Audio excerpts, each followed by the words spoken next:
tanpa sediaan Ibu restu yang memimpin kita dalam doa. Kita berdoa. Tuhan, terima kasih untuk setiap berkat penyertaan-Mu dalam kehidupan kami. Pada saat ini Tuhan, kami berkumpul di tempat ini untuk mendengarkan kebenaran firman-Mu. Biar kiranya Engkau berkati memberi firman-Mu, Engkau berkati agar dia dapat menyampaikan firman-Mu dengan baik. Terima kasih Tuhan Yesus, Engkau berkati juga kami sebagai pendengar agar kami dapat melakukan firman-Mu dengan baik. Dalam nama Tuhan Yesus kami berdoa. Haleluya. Amin. Amin. Shalom saudara-saudari. Shalom. Sekali lagi shalom. Shalom. Shalom Bapak Ibu dosen kami yang terkasih. Shalom. Oke. Saya mau berbicara sedikit tentang persiapan saya untuk khotbah hari ini. Sebelum saya berdiri di tempat ini, sebenarnya saya gemetar. Baru pertama kali saya menyampaikan firman Tuhan di gemetar. Karena di depan Bapak Ibu dosen. Biasanya saya khotbah hanya di depan teman-teman sekalian. Hari ini saya berbicara di depan Bapak Ibu yang terkasih. Oke. Sebenarnya apa ya? Saya merasa tidak berhak untuk menyampaikan firman Tuhan ini karena sedikit agak menyinggung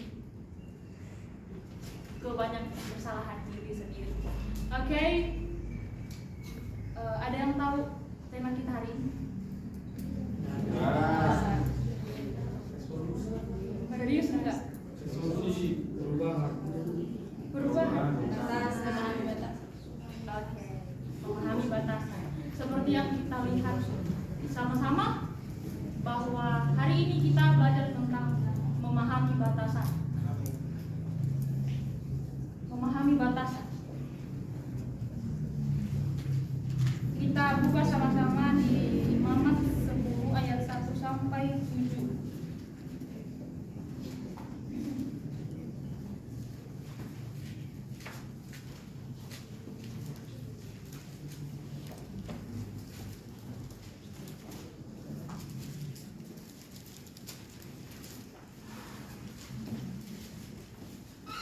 Oke.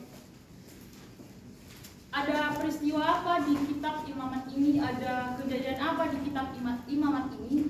Kita bisa lihat di pasal ini, di Imamat semuanya berisi tentang Tuhan telah mengatakan kekudusannya kepada Imam Harun dan anak-anaknya bahwa kekudusan Allah tidak bisa dilanggar. Apabila dilanggar akan dikenakan sanksi atau hukuman.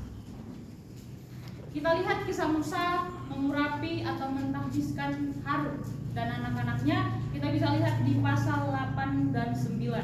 Di sini Musa menahbiskan anak-anak Harun dan juga anak-anaknya dan juga Harun sebagai keluarga daripada orang Lewi.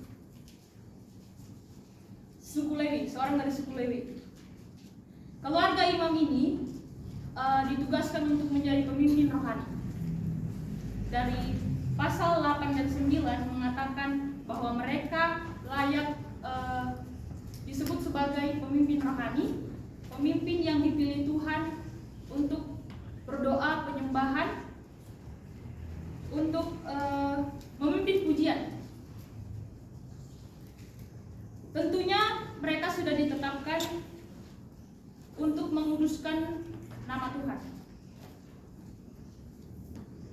Di pasal 8 dan 9 ini, pengurapan Musa kepada anak-anaknya dan Harun ini mendapatkan tugas-tugas atau jabatan-jabatan yang harus mereka kerjakan.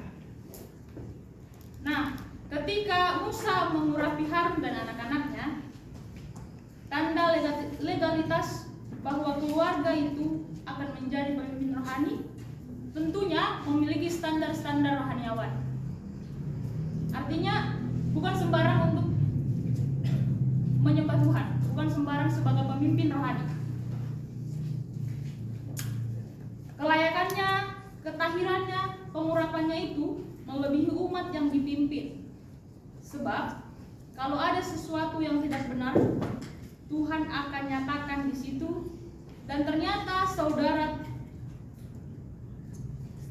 saudara yang kedua itu Abihu dan, bisa kita lihat yang dulu, Abihu dan Nadab. Di sini mereka terbukti melanggar perintah yang telah Tuhan nyatakan bagi mereka. Kita bisa sama-sama buka di Imamat 10 ayat 1 sampai 7.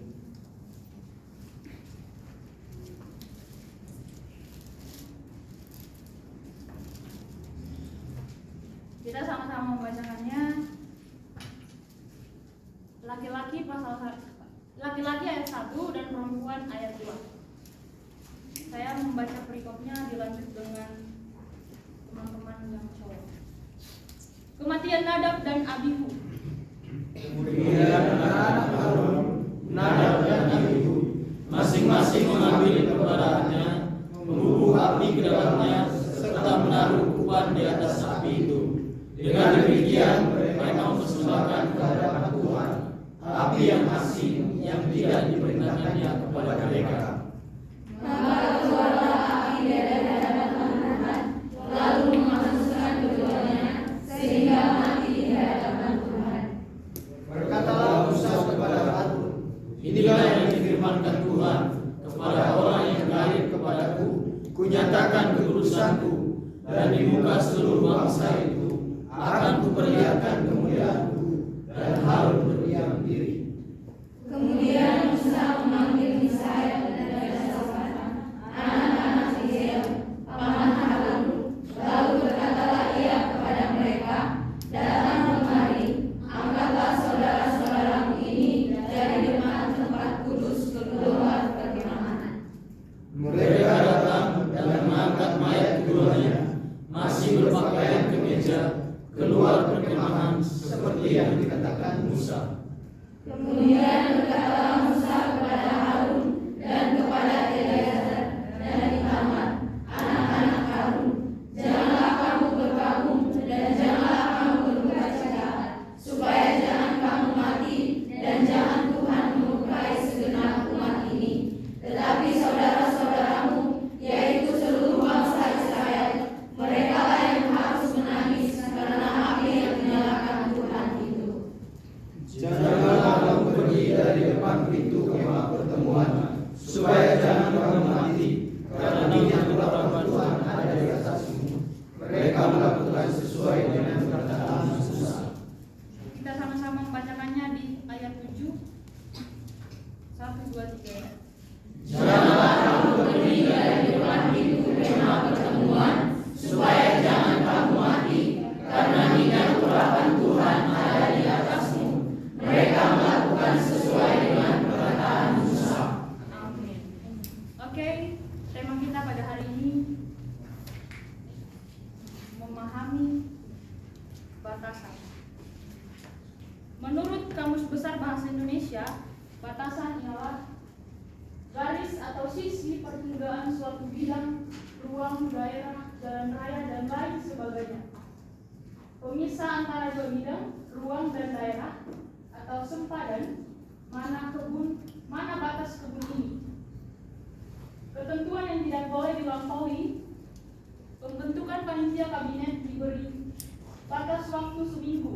Tindakan ini dianggap orang yang telah melampaui batas kekuasaannya. Perhinggaan, air itu tidak dalam hanya sampai batas lutut. Artinya di sini menurut Kamus Besar Bahasa Indonesia ada 3, yaitu garis dan sisi, sempadan, dan perhinggaan. Menurut Kamus Besar Bahasa Indonesia ini mengatakan bahwa batasan adalah garis atau sisi bidang yang bisa membatasi suatu di tempat-tempat tertentu. Oke, selanjutnya teman-teman bisa lihat di sini dan Bapak Ibu, yang pertama itu adalah batas garis polisi. Misalnya ada suatu terjadi kebakaran atau longsor dan lain sebagainya. Dan yang paling atas yang ada mobil, batas kecepatan berkendara. Dan ini batas parkiran atau batas untuk jalan raya. Dan yang secara geografis dan astronom. Dan yang sini yang di sebelah kiri, yang di sebelah kanan itu adalah perbatasan sepeda, perjalanan sepeda. Oke, kita bisa lihat ada banyak batasan-batasan yang ada di sini, baik dalam persawahan. Kalau kita memiliki ladang atau sawah, pasti kalau kita bersama dengan masyarakat, kita pasti memiliki yang namanya batasan. Harus memiliki batasan kalau supaya kita tahu di mana tempat kita, di mana kepemilikan kita. Begitu juga dengan halnya berbicara. Berbicara juga memiliki batas kemampuan kita. Kalau kita berbicara dengan ceplos-ceplos, artinya membuat hubungan satu dengan yang lain rusak. Teman-teman bisa tahu kan, kalau kita sudah berbicara dengan seenaknya saja, kita pasti langsung merasa tersingkirkan. Tapi di sini kita bukan belajar tentang sakit yang kita rasa, tapi kita memahami batasan-batasan apa yang akan kita pelajari pada hari ini.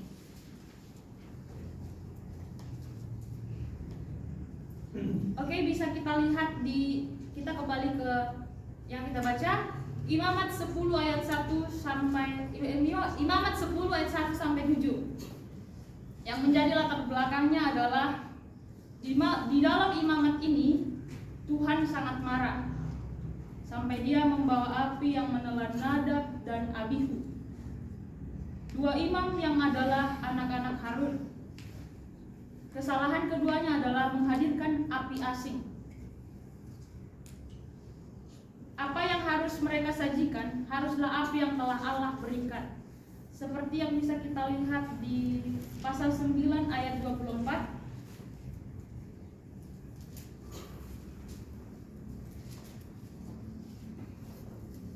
Dan keluarlah api dari hadapan Tuhan, lalu menghanguskan korban bakaran dan segala lemak di atas mezbah.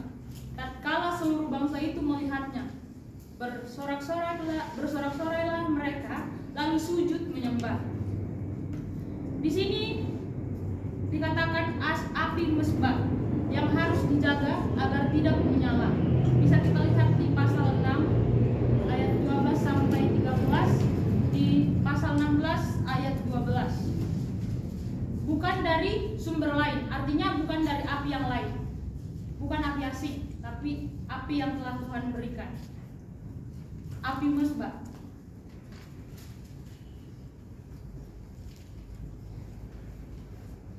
Oke, pasal 8 dan 9, Musa mengurapi dan menebiskan Harun dan anak-anaknya untuk menjadi imam keluarga, memimpin bangsa Israel sehingga mereka mendapatkan jabatan dan menjadi pemimpin rohani. Seperti yang saya katakan tadi, mereka sudah ditebiskan oleh Musa dan sudah dibuat menjadi pemimpin pujian yang bertugas untuk menyembah dan memuji nama Tuhan. Oke, di ayat 1, Nadab dan Abihu yaitu anak sulung dan anak kedua dari Harun. Bisa kita lihat silsilahnya dalam Keluaran 6 ayat 22.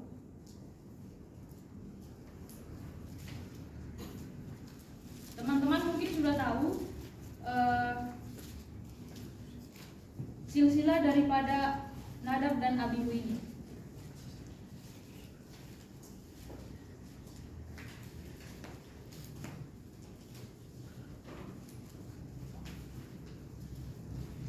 Silsilah Nadab dan Abihu bisa terdapat di Bilangan 3 ayat 2, ayat 26 dan ayat 60.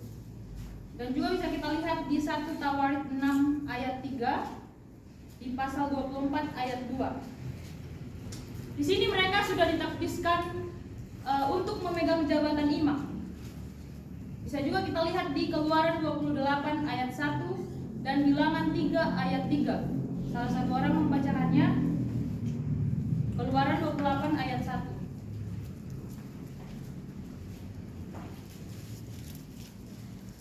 Keluaran 28 ayat 1. Engkau harus menyuruh abangmu Harun bersama-sama dengan anak-anaknya datang kepadamu dari tengah-tengah orang Israel untuk memegang jabatan imam bagiku. Harun dan anak-anak Harun, yakni Nadab, Abihu, Eleazar, dan Itamar. Dan di Bilangan 3 ayat 3.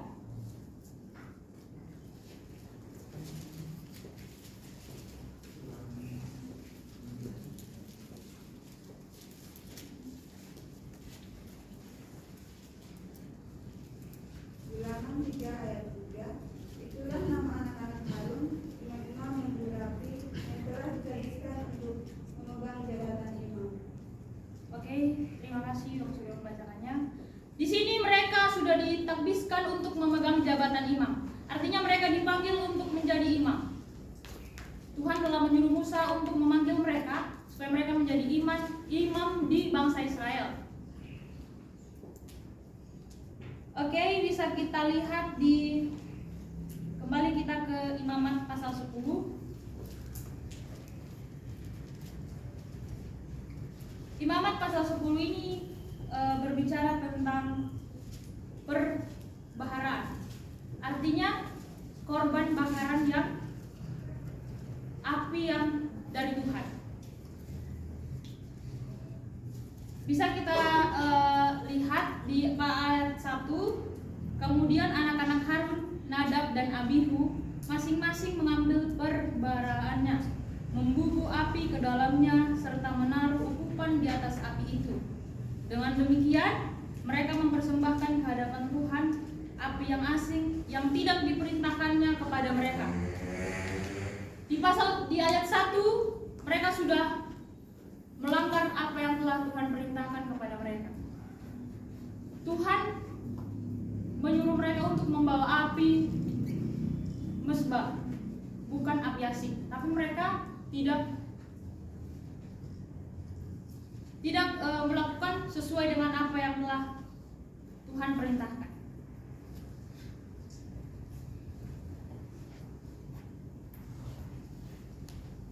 Artinya mereka sudah menyia-nyiakan tugas yang telah dibuat kepada mereka. Mereka tidak mengindahkan apa yang telah Tuhan katakan. Di hadapan Tuhan mereka membuat Tuhan itu kecewa. Sehingga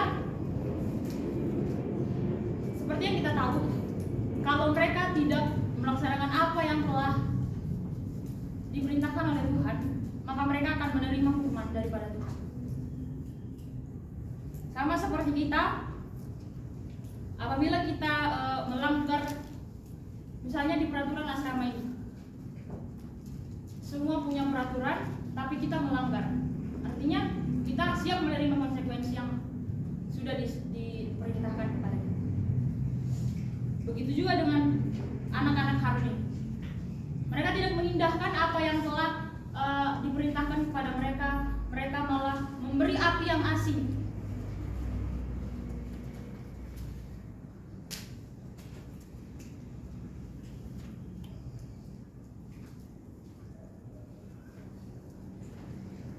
Mereka membawa api asing ke hadapan Tuhan.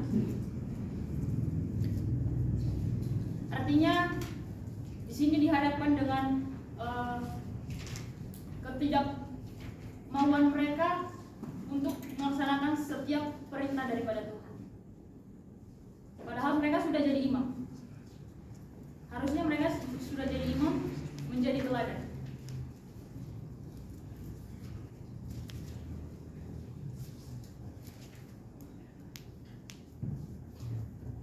Dan hari itu kemah suci gempar dengan Nadab dan Abihu. Dua anak Harun hangus dijilat api dan mati di tempat. Bisa kita lihat di ayat 2. Maka keluarlah api dari hadapan Tuhan, lalu menghanguskan keduanya sehingga mati di hadapan Tuhan. Kita tahu bahwa di sini di hari itu mereka langsung dibuat Tuhan hukumannya, artinya mati di tempat. Mereka tidak mengindahkan apa yang dikatakan Tuhan sehingga mereka dihukum mati.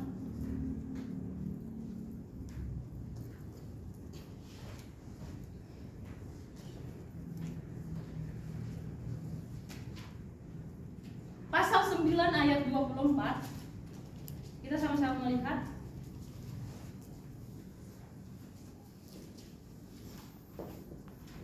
Ungkapan bahasa Ibrani sama. Tetapi di sini di ayat 24 ini ungkapan bahasa Ibrani sama. Tetapi menunjuk di sini kepada hukuman yang telah Tuhan berikan kepada kedua anak Harun. Hukuman itu disebut lagi dalam Bilangan 3 ayat 4. Kita sama-sama membukanya. Sore ini kita membuka Alkitab terus. Jadi tidak ada yang ngantuk, semua buka Alkitab. Bilangan 3 ayat 4.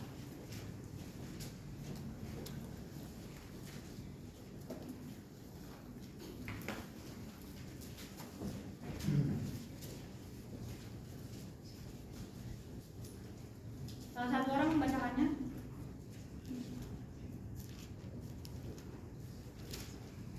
Bilangan 3 ayat 4. Tetapi Nadab dan Abihu sudah mati di hadapan Tuhan di padang gurun Sinai ketika mereka mempersembahkan api yang asli ke hadapan Tuhan. Mereka tidak mempunyai anak dan ketika Harun ayah mereka masih hidup, yang memegang jabatan imam ialah Eleazar dan Itamar. Terima kasih Kak. Di pasal 26 ayat 61 juga bisa kita lihat.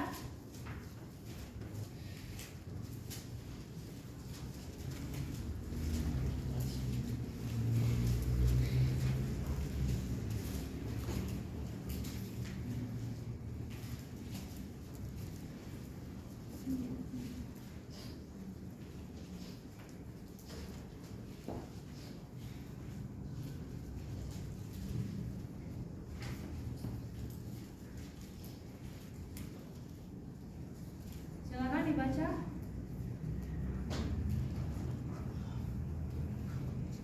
Bilangan pasal 26 ayat 61. Tetapi Nadab dan Abihu mati ketika mereka mempersembahkan persembahan api yang asli di hadapan Tuhan. Terima kasih. Dan selanjutnya di 1 Tawarik 24 ayat 2.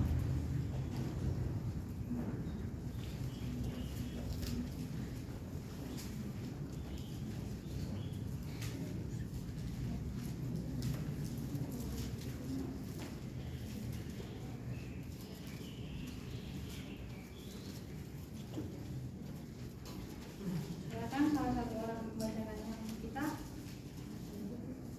1 Tawarik 24 ayat 2 demikianlah bunyinya. Tetapi Nadab dan Abihu mati lebih dahulu daripada ayah mereka dengan tidak mempunyai anak laki-laki. Maka yang memegang jabatan imam ialah Eleazar dan Itamar. Oke. Di sini dikatakan karena mereka sudah mati, artinya saudara daripada Abihu dan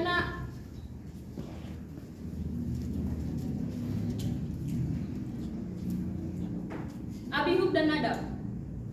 Saudara daripada mereka inilah yang menjadi imam, yang menggantikan mereka berdua. Mereka itu ada, seperti yang kita lihat di silsilahnya, mereka itu adalah berjumlah 4 bersaudara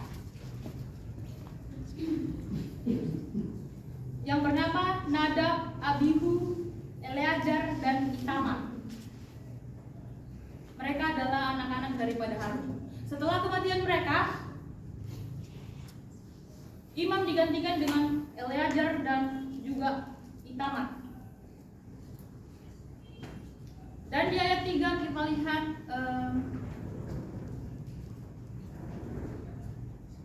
kepada orang yang karib kepadaku.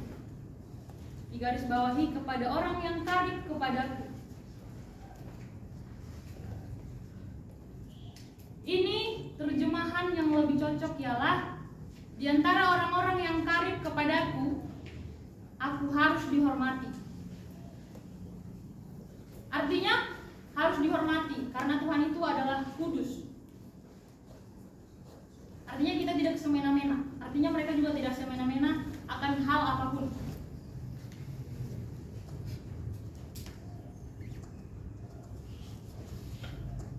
Orang yang karib kepada Tuhan sama dengan imam. Sebab itu imam harus menghormati Tuhan yang Maha Kudus dan mendahului semua kelakuannya. Artinya imam itu harus menjadi teladan.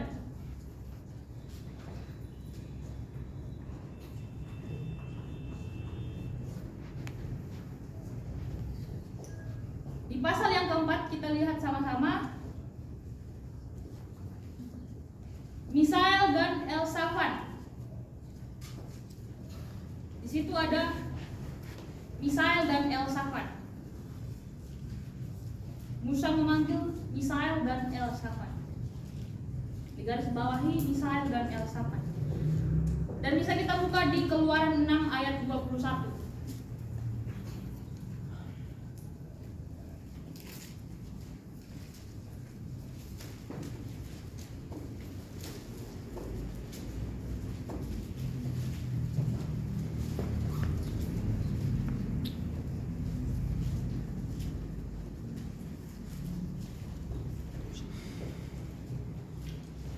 Salah satu orang membacakannya.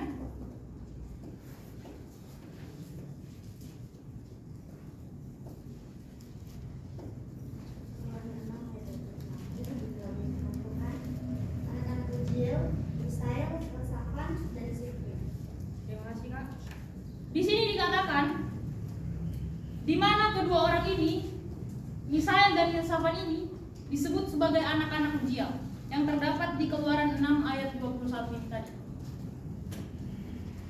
Menurut Imamat 24 ayat 1 sampai 4. Sama-sama dibuka Alkitabnya.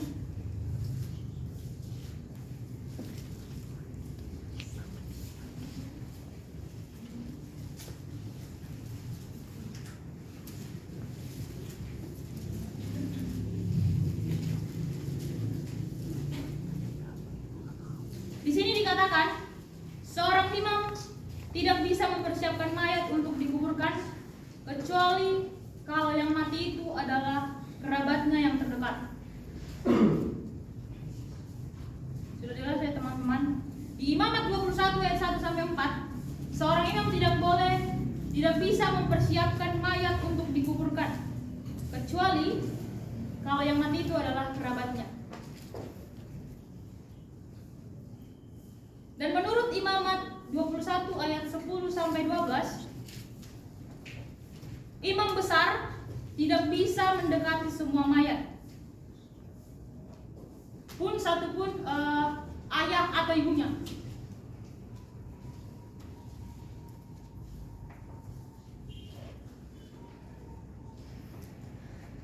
Dan kita ke ayat 5. Ayat 5 masih berpakaian kemeja. Digarisbawahi masih berpakaian kemeja.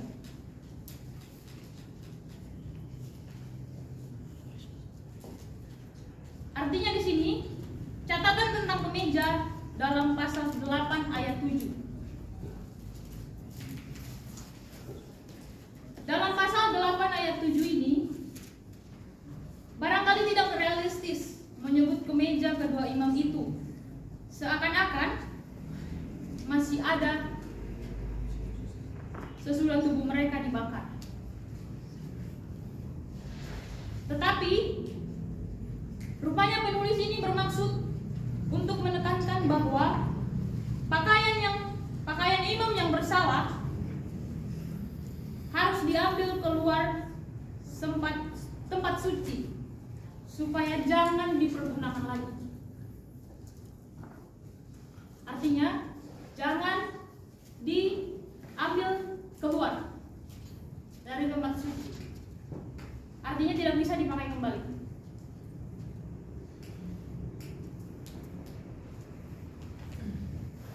Dan di ayat selanjutnya, ayat 6, Eleazar dan Itamar. Garis bawahi Eleazar dan Itamar.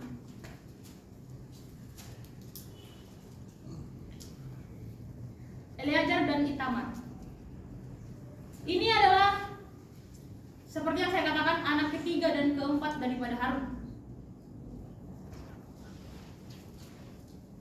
Dan kita lihat tadi, sudah kita lihat sama-sama di Keluaran 6 ayat 22 dan Bilangan 3 ayat 2. Dan mereka juga sudah ditakbiskan menjadi imam.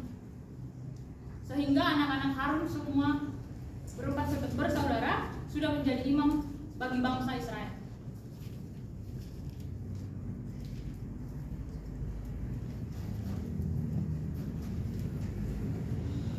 Selanjutnya di ayat 7. Janganlah kamu pergi dari depan pintu. Janganlah kamu pergi dari depan pintu kemah pertemuan. Yaitu ketika mayat-mayat yang dibakar itu diangkat. Bisa kita lihat di pasal 21 ayat 12.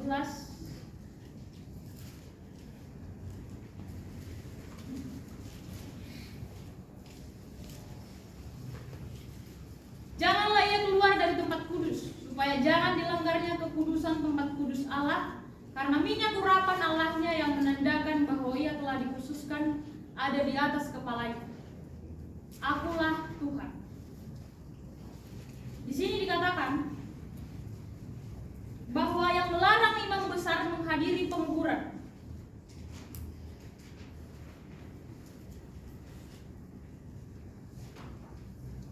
Di pasal 21 ayat 12 itu mengatakan yang melarang imam itu tidak boleh hadir di penguburan.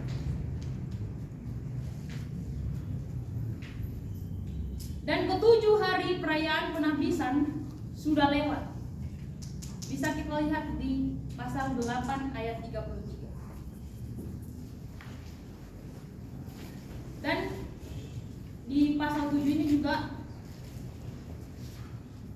minyak urapan Tuhan ada di atasmu, di mana hanya Harunlah yang diurapi Tuhan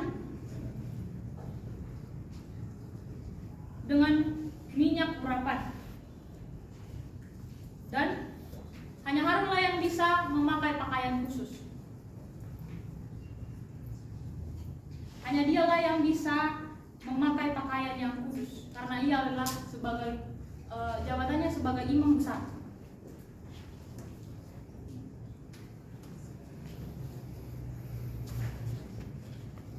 Oke, kesalahan-kesalahan yang mereka lakukan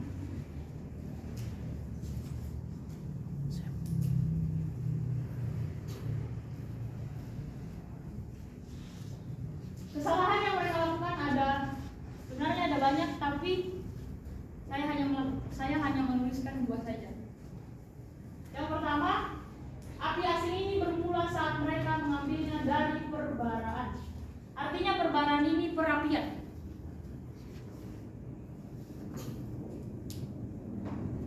Perapian ini adalah suatu wadah untuk membakar sesuatu perapian milik sendiri. Jadi bukan milik bait Allah.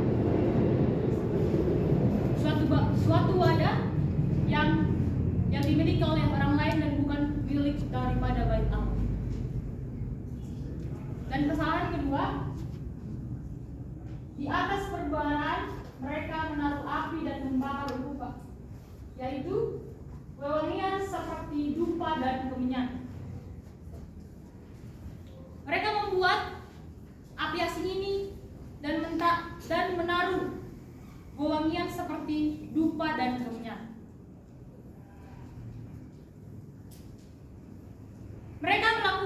Mereka melanggar perintah Tuhan. Mereka tidak melaksanakan segala perintah Tuhan. Artinya berbalik dengan yang diperintahkan Tuhan kepada Abihu dan Nadab. Bahkan lihat di Keluaran 30 ayat 7 sampai 9.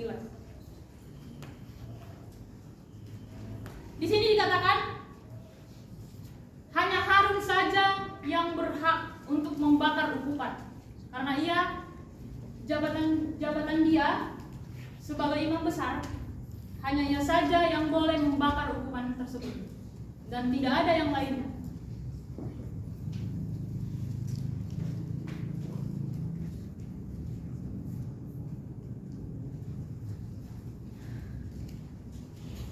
Dan bisa kita lihat juga mereka juga mencuri kemuliaan Tuhan yang ada di ayat 3. Mereka mencuri, melecehkan, seolah-olah melecehkan terhadap kemuliaan Tuhan. Mereka terbakar hidup-hidup sebagai penegasan kekudusan Allah. Artinya penegasan kekudusan Allah supaya tidak bangsa Israel tidak semena-mena pada Tuhannya. Begitu juga dengan kita. Kalau kita melanggar, semisalnya teman-teman kita melanggar peraturan yang ada di asrama ini, kalau tidak dihukum, kalau tidak dikonsekuensi, pasti akan berlaku suka-suka. Seolah-olah aku tidak bersalah, tapi semua perbuatan kita harus memiliki konsekuensi.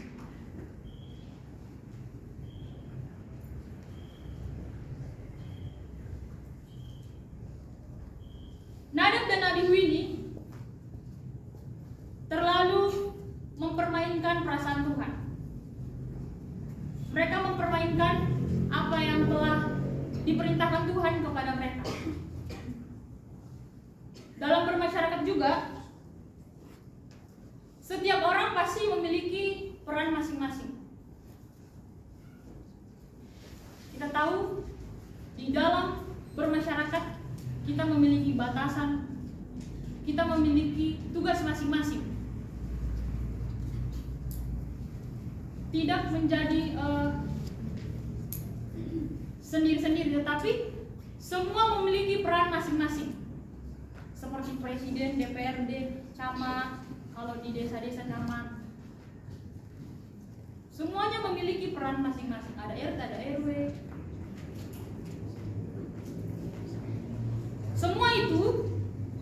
Semua itu dipilih, semua itu dilaksanakan agar kehidupan bermasyarakat terjalin harmonis. Seperti tema yang kita pelajari hari ini, memahami batasan. Kita memiliki batasan di dunia ini. Seperti bermasyarakat, kita memiliki batasan ya. Kalau kita memiliki batasan, kita akan hidup harmonis. Seperti di sini ada pengurus-pengurusnya, ada bagian-bagiannya, ada pokoknya memiliki peran masing-masing. Agar semuanya tidak terpecah belah.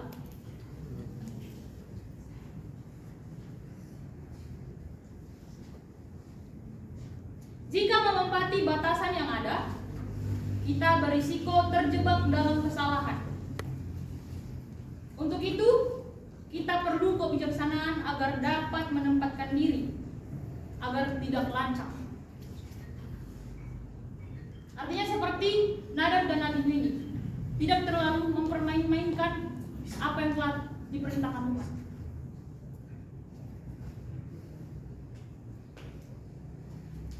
Kita juga sebagai manusia harus memiliki batasan, baik dalam berperilaku, baik dalam hal berbicara, baik dalam hal seperti bermusyawarah. Kita memiliki batasan. Artinya seperti tugas kita yang diberikan oleh Bapak Ibu dosen kita, pasti kalau misalnya ada tugas, kita memiliki batasan, batas waktu sampai jam berapa. Jika melewati waktu yang telah ditentukan, akan menerima konsekuensinya.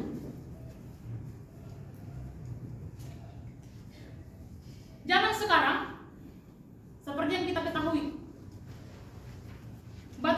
batas norma sudah menipis.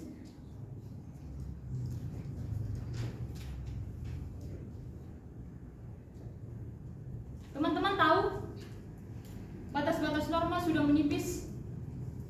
Anak tidak lagi menghormati orang tua, menganggap itu sebagai teman, padahal dia adalah orang tua kita. Artinya kita untuk ke depan, artinya kita memiliki batasan.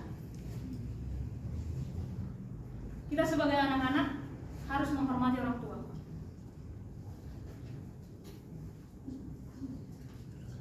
Mengikuti hal yang buruk memang gampang, tapi mengikuti hal yang baik sangat sulit.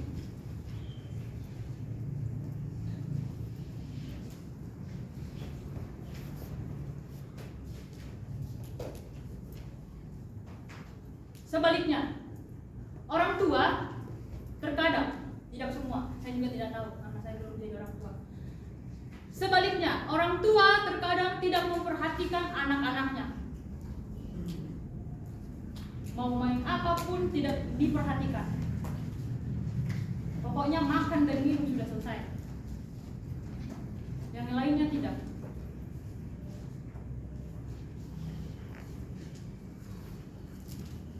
Peristiwa yang menimpa Nadab dan Abihu ini semoga bisa menjadi pelajaran untuk kita.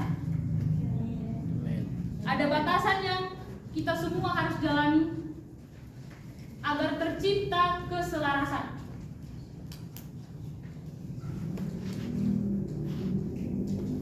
Artinya kita harus belajar lebih banyak lagi.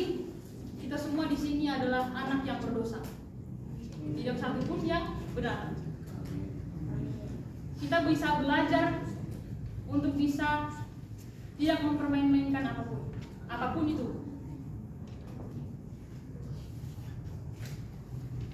Kita harus memiliki batasan supaya terjalin keselarasan. Artinya apa yang kita berbuat dengan apa yang kita bicarakan selaras. Artinya kita sadar bahwa kita sebatas mana untuk berbicara, sebatas mana untuk melakukan segala sesuatu.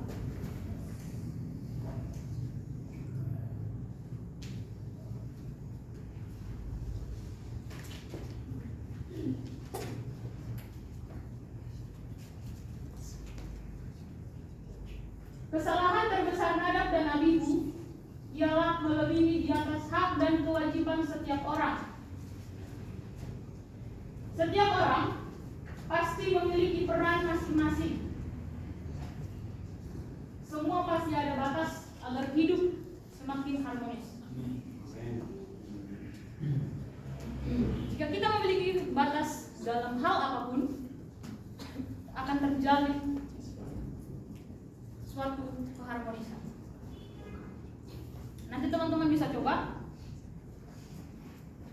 bagaimana batas berbicara itu seperti apa. Sebelum berbicara, artinya kita tahu sebatas mana kita harus bisa berbicara, sebatas mana kita bisa melakukan hal yang sudah kita bicarakan, agar semuanya bisa harmonis, agar semuanya bisa selaras. Kita bisa belajar dari Abihu dan Nadab ini agar tidak mempermain-mainkan segala sesuatu. Kita sebagai hamba Tuhan di tempat ini, kita harus tahu batasan kita ada di mana.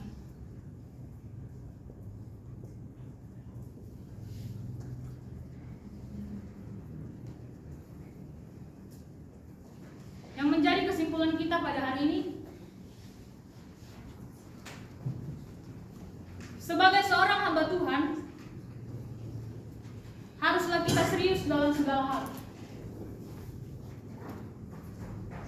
Kita harus serius dengan apa yang telah tugaskan kepada kita.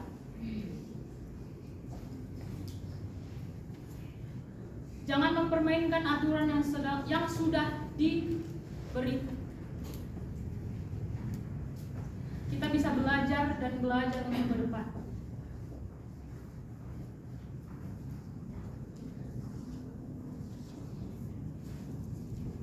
Oke, sekian dari firman Tuhan yang telah saya sampaikan pada hari ini. Mungkin banyak kesalahan yang bisa kesalahan pengucapan atau kesalahan dalam hal apapun. Saya minta maaf, saya belum sempurna. Dengan kasih Kristus, Pak Enos yang pimpin kita dalam doa. Kita berdoa. Kami mengucap syukur buat kasih dan anugerah Tuhan yang melimpah atas hidup kami. Terima kasih firman-Mu yang sudah kami dengarkan ya Tuhan. Bila firman yang boleh kami dengar, boleh kami pahami, mengerti, dan kami menjadi pelaku firman-Mu. Dan hamba-Mu senantiasa Tuhan yang menolong dan memberkati dalam setiap aktivitas apapun yang dilakukan dalam kehidupannya. Dalam nama Yesus kami berdoa. Amin.